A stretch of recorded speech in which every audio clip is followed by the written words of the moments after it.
अस्सलाम वालेकुम। किडनी हमारी बॉडी का एक बहुत इंपॉर्टेंट ऑर्गन है।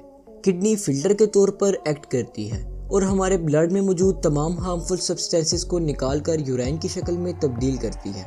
आज की इस वीडियो में हम किडनी के बारे में ही बात करेंगे। तो चलिए पहले हम बात करते हैं किडनी के स्ट्रक्चर के बारे में। अगर हम किडनी की शेप की बात करें तो किडनी की शेप बिल्कुल बीन जैसी होती है। अगर किडनी की लंबाई और चौड़ाई के बारे में जाना जाए तो किडनी की लंबाई तकरीबन 12 सेंटीमीटर है, जबकि इसकी चौड़ाई 6 सेंटीमीटर और मोटाई तकरीबन 4 सेंटीमीटर है। इसके अलावा किडनी का वेट तकरीबन 150 ग्राम के लगभग है। किडनी स्टर्नम के पीछे और डायफ्राम के नीचे मौजूद है। हमारी बॉडी में किडनीज का एक पेयर मौजूद है। किडनी का ऊपर वाला पार्ट 11th और 12th रिब्स यानी पसलियों से ढका हुआ होता है।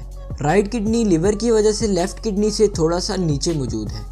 इसके अलावा किडनी के गिर्द 3 एक्सटर्नल लेयर्स मौजूद हैं, जिन्हें renal fascia, perineal fat capsule और रीनल कैप्सूल कहते हैं। रीनल आर्टरीज और नर्व्स किडनी में इंटर होती हैं, जबकि रीनल वेन्स और यूरेटर किडनी से बाहर जाती हैं। किडनी की आउटर सरफेस कॉन्वेक्स और इनर सरफेस कॉन्केव है। इसके अलावा किडनी के अंदर 2 डिस्टिंक्ट रीजन्स मौजूद हैं, जिन्हें रीनल कॉर्टेक्स और रीनल मेड्यूला कहा जाता है। किडनी हमारे दिल से आने वाले खून का तकरीबन 20% रिसीव करती है और दोनों किडनी से 1 मिनट में तकरीबन 1.2 लीटर खून गुजरता है। रीनल कॉर्टेक्स में रीनल कैप्सूल और रीनल ट्यूब्यूल्स मौजूद हैं, जबकि रीनल मेड्यूला में कॉनिकल स्ट्रक्चर्स मौजूद हैं, जिन्हें पायरामिड्स कहते हैं।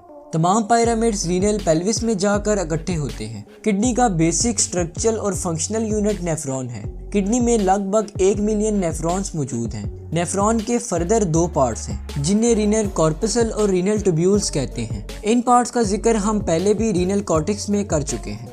रीनल कॉर्पसल जो कि नेफ्रॉन का पार्ट है, वो ग्लोमेरुलस और बोमेन कैप्सूल पर मुश्तमिल है। ग्लोमेरुलस कैपिलरीज का एक जाल है जो कि खून को एफरेंट आर्टरियोल्स के जरिए रिसीव करता है। बोमेन्स कैप्सूल एक कप शेप स्ट्रक्चर है जो कि ग्लोमेरुलस के गिर्द प्रेजेंट है।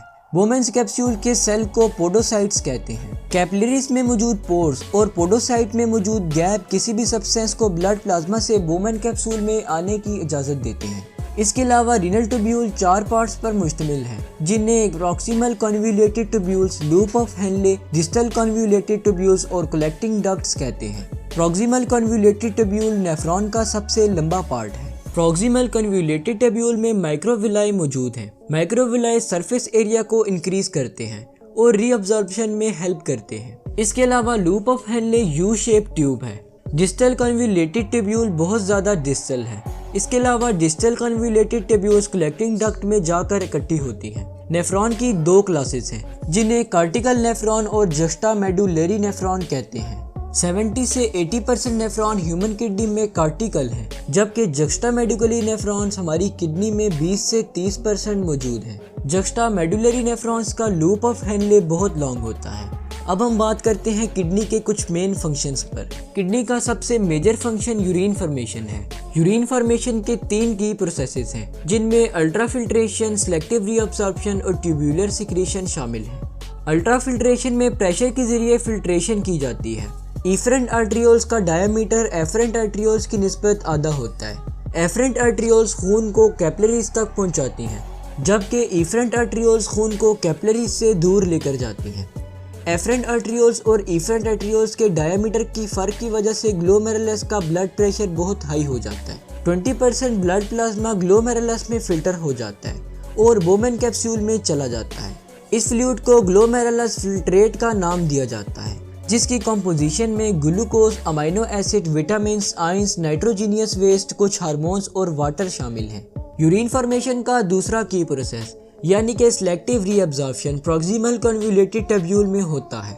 इस प्रोसेस के दौरान कुछ सिलेक्टिव सब्सटेंसेस को रीअब्जॉर्ब किया जाता है। इन सब्सटेंसेस में glucose, amino acid, vitamins, hormones, sodium chloride और वाटर शामिल है।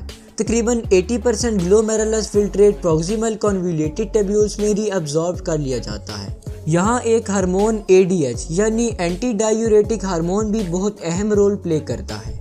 यूरिन फॉर्मेशन का तीसरा की प्रोसेस यानी कि ट्यूब्यूलर सिक्रीशन सब्सटेंसेस को ग्लोमेरुलस कैपिलरीज से रीनल ट्यूब्यूल में ट्रांसफर करवाने का जिम्मेदार है। इसकी अहम वजह एक्टिव ट्रांसपोर्ट है, यानी कि सब्सटेंस का हाई कंसंट्रेशन से लो कंसंट्रेशन की तरफ मूव करना। सबसे इम्पोर्टेंट सब्सटेंस जो सीक्रेट होते हैं उनमें से हाइड्रोजन आयंस, पोटेशियम आयंस और ऑर्गेनिक आयंस शामिल हैं। इसके अलावा किडनीज ऑस्मोरेगुलेटरी फंक्शन भी परफॉर्म करती हैं, जिसमें वो ADH की मदद से ब्लड में हाइड्रोजन लेवल और एल्डोस्टेरॉन की मदद से ब्लड में सोडियम लेवल को कंट्रोल करती है। अगर आप डिटेल में किडनी का ऑस्मोरेगुलेटरी फंक्शन स्लाइड्स की मदद से देखना चाहते हैं तो नीचे कमेंट सेक्शन में ज़रूर